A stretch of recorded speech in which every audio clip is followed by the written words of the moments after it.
really pro-life if. Hey, Pro-Life Jen, it's Kristan Hawkins. Welcome to a How to Win the Debate episode of my Explicitly Pro-Life podcast. Tell me if you've ever heard people, pro-choice people, usually angry pro-choice people, say these things to you. You're not really pro-life if you believe, insert another issue. You're not really pro-life if you're not doing X, Y, Z. You're not really pro-life, you're just pro-birth. Yeah, I've heard those too. This is often classified as a hard question for many pro-lifers because we tend to get, immediately defensive when our, being a good person is put up for debate. But the reality is this type of attack is a personal attack, and it's very unsophisticated form of debate. Instead of engaging in the actual discussion or topic at hand, the person just makes jabs at the character making the argument as if that suddenly justifies them not having to engage in the debate. Sadly, though, I would say a pretty powerful form of attack because often it gets people distracted away from the main point. These attacks look like this. How many children have you adopted?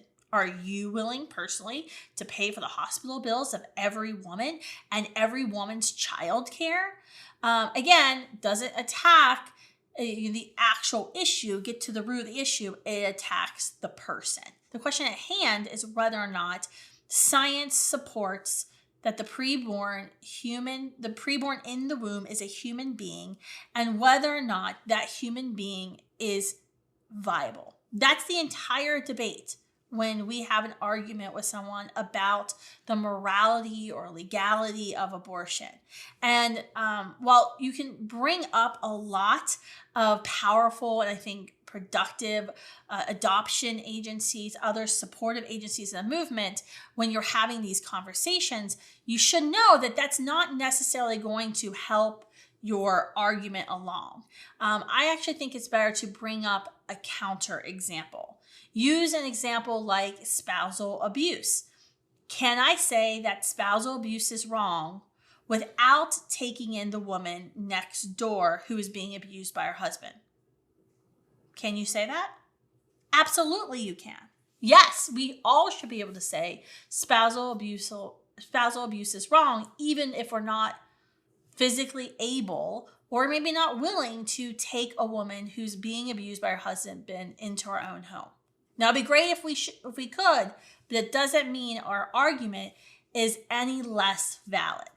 It doesn't affect the validity of that statement that spousal abuse is wrong. Beating your spouse is wrong.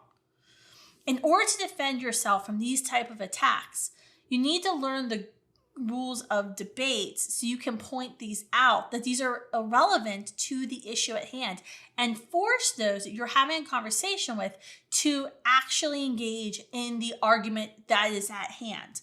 The confident pro-lifer knows that their stance is not dictated or diluted by other social justice issues, whether or not, for example, they're an adopted parent or any other number of jabs that they throw at you.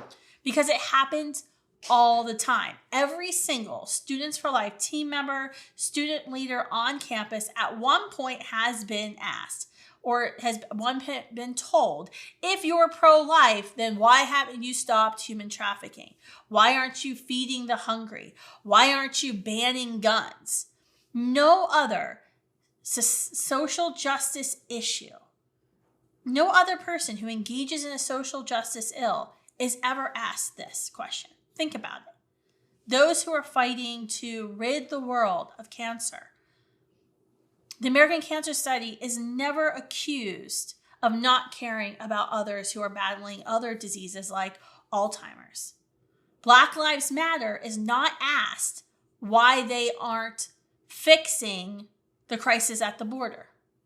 The soup kitchen down the street is not asked why they aren't addressing the lack of education in girls in developing countries. Why is that? Because everybody knows we need the soup kitchen down the street and they need to do what they're best at, not setting up schools in Afghanistan since the Taliban has shut so many of them down. Abortion has the single largest death toll of any condition, disease, genocide, or act in history. It is big enough of a crisis to deserve its own damn movement. So encourage the person you're speaking with who is poised to ask this question to actually discuss the topic of abortion with you, because it deserves that much.